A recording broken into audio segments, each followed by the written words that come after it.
What's up, everybody? It's your boy Toxeyboyo, and I want to talk to you about a little team called the X-Men. There's been a lot of discussion lately about who's going to play what X-Men character. There's been rumors that, Adam Driver might be Magneto or he might be Mr. Sinister. And there's obviously rumors that we're going to be seeing Jean Grey for the very first time in the MCU in the upcoming Spider-Man Brand New Day. So there's a lot of speculation because we do know that there's an X-Men movie coming soon, but we don't know if it's going to be like pre or post reboot. We don't know if the reboot is technically even really happening, what it's going to entail, what it's going to look like, what's going to be the focus of the characters afterwards. And I kind of just want to throw my hat in the ring and speculate as well, because I think that the X-Men really have always been, Marvel's like most foundational team, either them or the Fantastic Four, but I do lean more towards the X-Men. And growing up in the era that I did, it always hurt a little bit watching the X-Men and the Avengers stand so detached from one another. Now there is overlap finally, but it's not exactly in a way that I was hoping that it would be. I'm not too interested in jingling keys in my face and nostalgia baiting for some stuff that I grew up on. It's going to work more on people that are about 10 years older than me. But obviously, this is precursor to what we might get for the X-Men in the MCU. And the question has been for the last couple of years, honestly, since Fox got acquired by Disney, what should they do? What direction should they go in? Because when it comes to characters that are tied up in litigation or technically belong to other people, Spider-Man is a little bit easier to pull off than the X-Men when integrating them into a bigger, wider universe, because Spider-Man starts as a kid. He's a teenage superhero. He starts at 15 years old. So it's a lot easier to say, he just got bit. Peter Parker in the MCU does not get bit by the spider until after Ultron. So it's really easy to just throw him in there and be like, okay, this is where he's been the whole time. Literally just a child. But the X-Men work a little differently. How do you really, introduce the concept of mutants? Yes, we've seen Kamala Khan, we've seen Namor the Submariner, but not everybody watched Ms. Marvel, and Namor's mutation situation is a little bit different than the X-Men and traditional mutants would be. So the question becomes, do we make a period film? Do we set it in like the 1980s or something, so that way it's not too ridiculously removed from Magneto's origins being a Holocaust survivor? Because that is a serious and valid thing to keep in mind.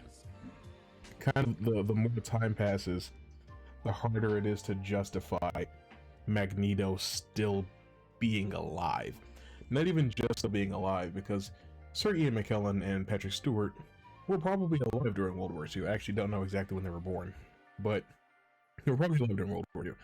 It ended 80 years ago. But not only is Magneto alive, he is a threat to the entire world. He is still physically able to get up and move around and to have these grand, massive battles with the X-Men. Magneto is old. I think he's intended to be around 60 years old, and that's about the age that Ian McKellen was when he first started playing the character in the early 2000s. But if you were to set a brand new X-Men story in the present day, it's difficult to have Magneto and Charles Xavier be alive and be active in the way that they are. They should honestly both be wheelchair ridden and pushing senile at that point. So, World War II was such an important era for the genesis of the X-Men. You can't remove surviving the Holocaust from Magneto's backstory. You can't detach it or divorce it from his origin and expect him to still be the same character, expect him to still have that same impact. So, option one, make a period film. Set the X-Men movies in the 1980s. I think that would be good, maybe even the 90s, because, while you're having like the AIDS crisis, you can kind of work in mutation right around that same place. Because if we're being completely honest, as we've seen in the movies and in the comics and in the games, mutation, kind of like zombieism and iZombie, can be a stand-in for any number of things that make somebody different. It could be a stand-in for homosexuality. It could be a stand-in for, you know, for being black or for being Jewish, you know.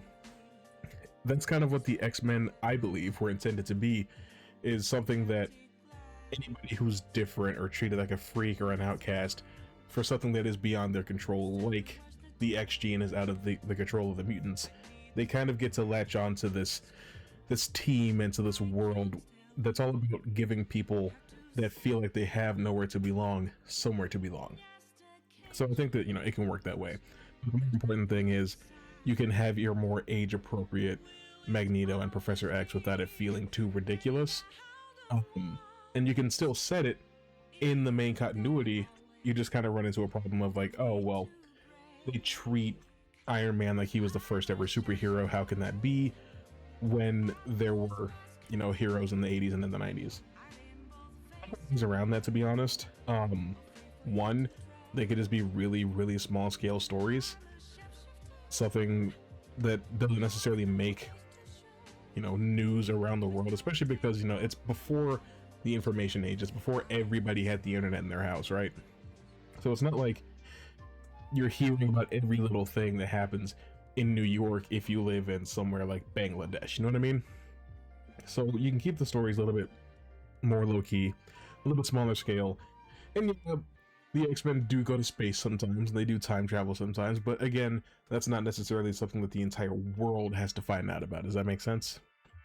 And beyond that, it's really corny, but you know, the Men in Black movies get away with it. Charles Xavier could just wipe everybody's memory at the end.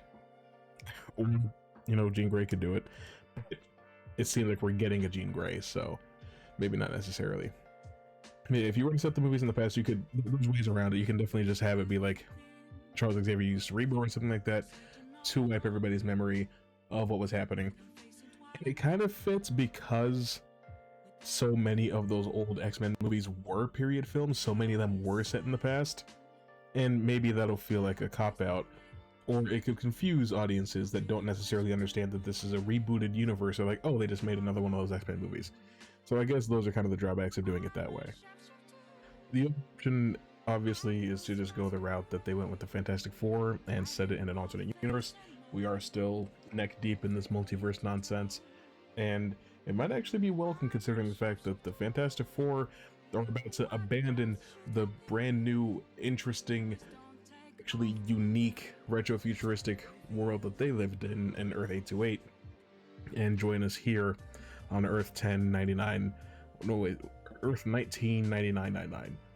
And I think that sucks, man. Like, they spent all this time and all this effort crafting this interesting, unique world that stands apart, especially compared to the wider MCU. And it's like, yeah, we're only going to be here for one movie. And there's not even any Fantastic Four sequels on the board, right? So, like, it doesn't even seem like they're going to go back after. Maybe, I don't know, maybe something happens during Doomsday and Secret Wars that just wipes out that universe. That's lame.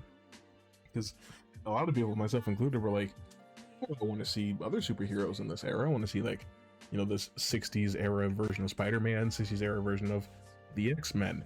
I think the obvious, easiest answer would be to just do it that way. Probably don't set it on Earth 828 because that Earth's going to be destroyed. But, you know, just have another universe that is kind of in a 60s aesthetic. Maybe it is easier to just set it on that same universe so we don't have two other universes that look the exact same. I get that, whatever. But, you know, that way you can tell whatever kind of stories you want. They can be grand in scale, they can be huge, world altering, and it doesn't have to clash with the events of the main MCU. That's definitely one way. And the third option, as far as, you know, explaining where the mutants have been, introducing the X-Men and the mutants into this new timeline, is to just do it. You know, don't necessarily get too hung up on where they've been all this time. You can maybe have it to where, like, I don't know, maybe there was something with that with Eternals where trying to awaken that new celestial did something to the atmosphere, or it forced some sort of next stage of evolution, and the mutagene kind of just started taking effect on people. Like, they're just started being mutants within the last few years. You could do it that way.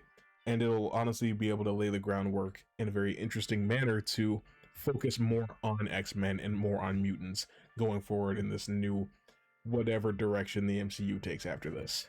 But those are just my thoughts as to what we can do with the X-Men going forward. If you have any thoughts, please let me know in the comments what you think would be the most interesting way to introduce the X-Men to the MCU. And while you're down there, tell me who your favorite X-Man is. I'll go first. It's Gambit. I know Gambit's a really popular answer after X-Men 97 and Deadpool Wolverine, but I've been saying Gambit since I was a kid. Okay? He has the coolest costume, he has the coolest accent, and he has the coolest powers. But everybody just thinks that like he throws the playing cards and no. The playing cards are just because of his personality and the fact that you can have 52 projectiles in a box. 54. But like, he can do that with anything. He can take any object and convert its potential energy to kinetic energy and blow it up. And the explosion is only going to get bigger the bigger the object is. Anyway, that's enough rambling about Gambit. I'll see you guys later.